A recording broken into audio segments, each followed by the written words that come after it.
الحمد لله رب العالمين حمد الشاكرين والصلاة والسلام على سيد الأنبياء والمرسلين محمد وآله الطيبين الطاهرين. أما بعد فأعوذ بالله من الشيطان الرجيم. بسم الله الرحمن الرحيم.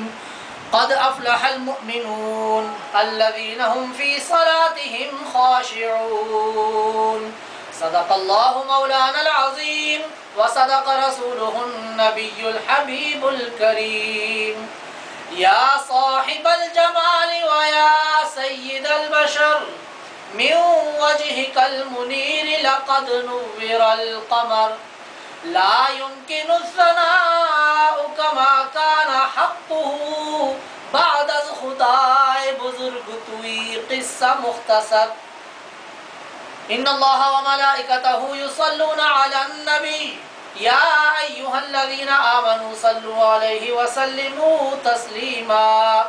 اللهم صل على سيدنا محمد وعلى آل سيدنا محمد وبارك وسلم صلاة وسلاما عليك يا سيدي يا رسول الله. سبحان ربك رب العزة عما يصفون وسلام على المرسلين والحمد لله رب العالمين.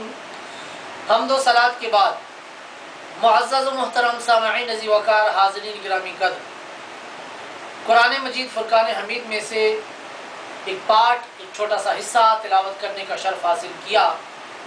اللہ تبارک و تعالیٰ اس میں نماز پڑھنے والوں کے بارے میں ارشاد فرماتا ہے کہ تحقیق وہ فلاح پا گئے.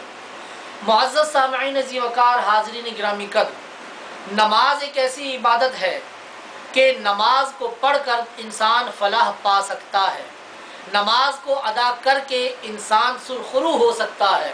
نماز کو ادا کر کے اللہ تبارک و تعالیٰ کی خدمت میں جب انسان حاضر ہوگا تو چونکہ پہلا سوال نماز ہی سے متعلق ہوگا، first question in the paradise, جنت میں جانے سے پہلے جو پہلا کوشچن ہوگا وہ نماز سے متعلق ہوگا.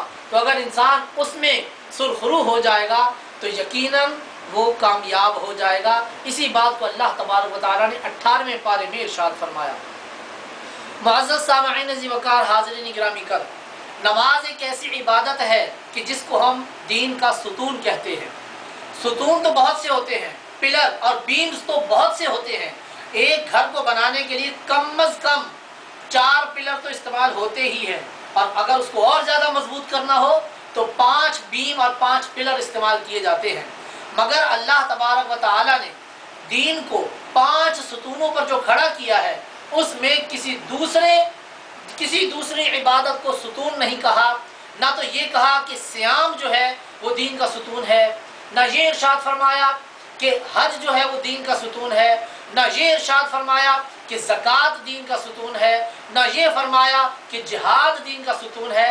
اگر کہا تو نماز سے متعلق کہا. ارشاد فرمایا کہ الصلاۃ عماد الدین، حدیث نے ہم کو یہی بتایا. تو نماز کو دین کا ستون اس لیے کہا جاتا ہے کہ بقیہ عبادات اگر فرض کیا کوئی شخص ترک کر دیتا ہے تو عوام نہیں پہچان سکتی کہ اس نے وہ عبادات کی ہیں یا نہیں کی. مگر نماز ایک ایسی عبادت ہے کہ اگر کوئی شخص نماز پابندی سے پڑھتا ہے تو لوگوں کی نظر میں اس کا دین قائم ہے، اس کا دین سلامت ہے. اس لیے نماز کو دین کا ستون کہا گیا.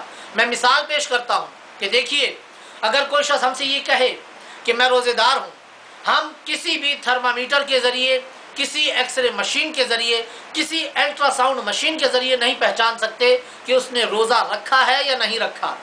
مگر کوئی شخص اگر ہم سے یہ کہے کہ میں نماز پڑھتا ہوں تو ہم اس چیز کو پہچان سکتے ہیں. دوسری چیز دیکھیں، اگر کوئی شخص ہم سے یہ کہے کہ میں حج کر کے آیا ہوں، ہم نہیں پہچان سکتے. ہو سکتا ہے کسی اور کنٹری سے ہو کر آ گیا ہو، کسی اور کنٹری سے وزٹ کر کے آیا ہو، ہم اس کو نہیں پہچان سکتے. کوئی شخص یہ کہے کہ میں نے زکوٰۃ دی ہے، ہم نہیں جان سکتے کہ پوری دی ہے یا آدھی دی ہے، کم دی ہے یا پوری دی ہے. مگر نماز کے بارے میں اگر کوئی شخص یہ کہے کہ میں نمازی ہوں تو 2-4 گھنٹے کے اندر پتہ چل جائے گا، کیونکہ دن میں نماز 5 مرتبہ پڑھنی ہے.